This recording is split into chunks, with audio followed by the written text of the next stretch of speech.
Hello everyone and welcome back. I wish everyone happy holidays and hope everybody had a good time last weekend. No matter it was Christmas, Hanukkah or whatever you celebrate in your part of the world. Unfortunately over here they decided to go in a full lockdown just before Christmas, but it is what it is, I suppose. Anyway, let's focus on the tank. This is the first week after the third month, and as you can tell, the thread algae is still everywhere, and it's driving me crazy at this point. I was just letting it go, just letting the tank go, because like the first few weeks, and like everyone thinks, oh, you cycle tank for 2 weeks, but it's not really cycled or completely balanced, I should say. It's not balanced after 2 weeks. Like there's still so many changes that is going on in the tank, and I was still hoping that the tank would reach some point of maturity where hopefully the thread algae was going to be less, but it's not the case. So I'm going to start making changes now, and hopefully it's going to make a difference, as the last change I made was adding some amano shrimps, but clearly they're not able to stay completely on top of it. So as you can see in the footage, and I said this was a week old, but I think it's actually like 9 days after the third month, but as you can tell in the middle, the big rock that was completely covered by a big clump of moss, and the other rocks that were covered in moss at the front as well. So I started taking it out for multiple reasons. The first one clearly so I can see my aquascape. Like I don't want the whole tank completely grown over by moss, but the second reason, it was just completely infested with the thread algae. No matter how much I took off from the top, like it was just so intertwined with it, and this was just the only way. And like I said, it needed maintenance anyway, so it wasn't too bad. But yeah, I wish it was less, so I could reuse it for another tank, or feed it to my vampire crabs, or have another purpose for it, or sell it. But it's alright, I'm sure at some point in the future I reach a point where I can start using it for other things. The footage you see right now is from exactly 10 days later, and I removed more moss on the left hand side, but also on the right hand side where the thread algae was the worst. And I made sure to remove the moss in 2 stages, because I got a lot of baby shrimp in there, and they really tend to hang in there and live in there like I mentioned before. So whenever I take it out, I make sure I very carefully split it up a little and shake it above some other plants so all the shrimp can go out, and make sure to inspect it. And if I see any other small baby shrimp in there, make sure they can make their way out and back into the tank.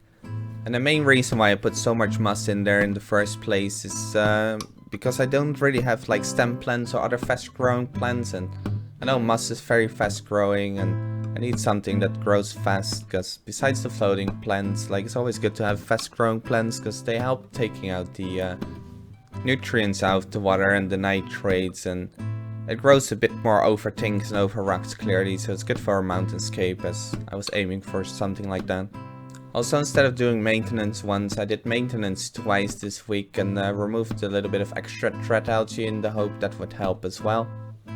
And I know there's another few things I could do. As I mentioned in the last video, I could start injecting more CO2, but that's something I don't want due to the reason that the plants would just grow really quickly, and I just want something more natural and something that grows slowly, and not something I have to trim every few weeks and looks completely trimmed every few weeks. And I could also start doing bigger water changes, but I want to aim a bit more for a ecosystem tank with this, so I don't want to do big water changes. I want to keep everything nicely balanced, as I mentioned before.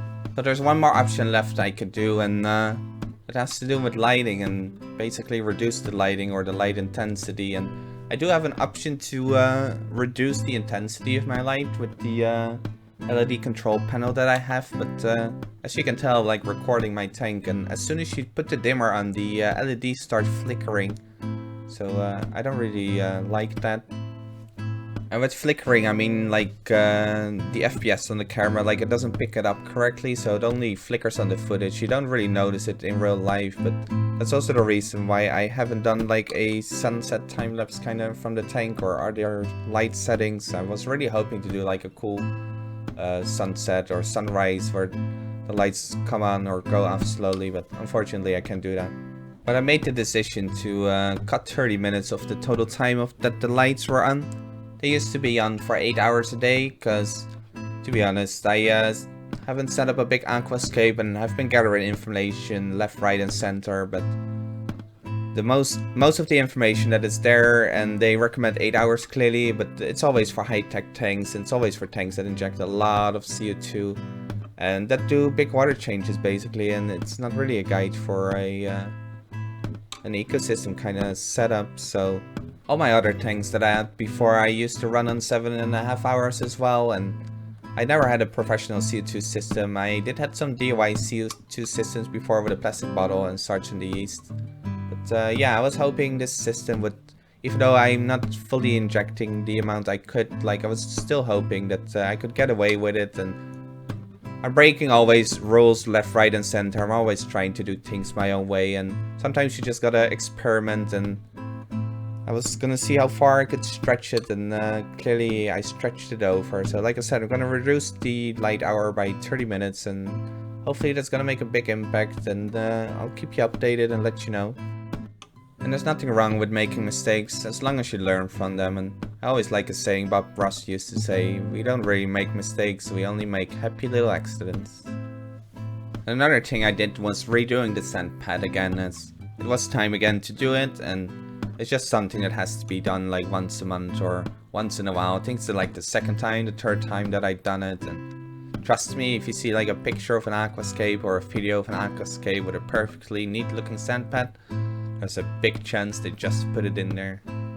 But I don't mind redoing it once in a while. I don't think the fiddling with the stones is such as stressful at all. I think it's actually quite relaxing, almost therapeutic in some way, shape or form. If you ever want to put in sand in a tank that's already existing, a little tip is get a little cup and fill it up halfway with sand, and then put it in the tank, let it completely fill up with water, make sure all the air is out of it. Then you're able to pour it in right on the top of the sand pad. At least with a big tank like this, it's a bit easier. I wouldn't really recommend it with a really small nano tank like a 20 liter or 30 liter, but with a big tank with a big sand pad like this, like it's a neat and really easy way to do it. If you enjoy these videos, feel free to leave a like, and make sure to subscribe if you're curious if the changes that I make are gonna make a difference in the future. I have another video coming out next Monday where the tank is going to be 4 months old, and where you can see the result of what I did here. So stay tuned and have a nice day, and I wish everyone a happy new year, and as I always say, appreciate nature.